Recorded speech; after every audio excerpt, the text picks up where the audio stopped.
আসলে কি জানেন, প্রবাসীদের আপন বলতে কি? প্রবাসী সে নিজেও জানে না। মা আপন না, বাবা আপন না, ভাই বোন আপন না, স্ত্রী সন্তান আপন। কখন যে কি আপন সে নিজেও বুঝে উঠতে পারে না। দেখবেন একজন প্রবাসী সারাদিন কর্মব্যস্ততার পর যখন একটু সময় পায়, তখন সে তার প্রিয় মানুষদের সাথে একটু কথা বলে সময় কাটানোর চেষ্টা করে। আর সেই সময়টাতে দেখবেন যাকে ফোন করে সে মা বলেন, বাবা বলেন, স্ত্রী, সন্তান, তারা সবাই তাদের সংসার নিয়ে ব্যস্ত।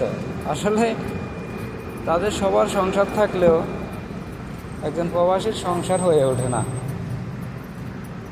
জীবন যৌবনে সব কিছু যাদের জন্য উৎসর্গ করে একজন প্রবাসী, তারাই দিন শেষে ওই প্রবাসীর সংসারে কেউ হয়ে উঠতে পারে না। মাকে ফোন করলে মা ব্যস্ত, বাবাকে ফোন করলে বাবা ব্যস্ত, স্ত্রীকে ফোন করলে স্ত্রী সন্তানদের নিয়ে ব্যস্ত, সন্তানকে ফোন করলে সন্তান তার বন্ধু বান্ধব নিয়ে ব্যস্ত। সবাই যার যার মতো ব্যস্ত। কিন্তু ওই প্রবাসীটি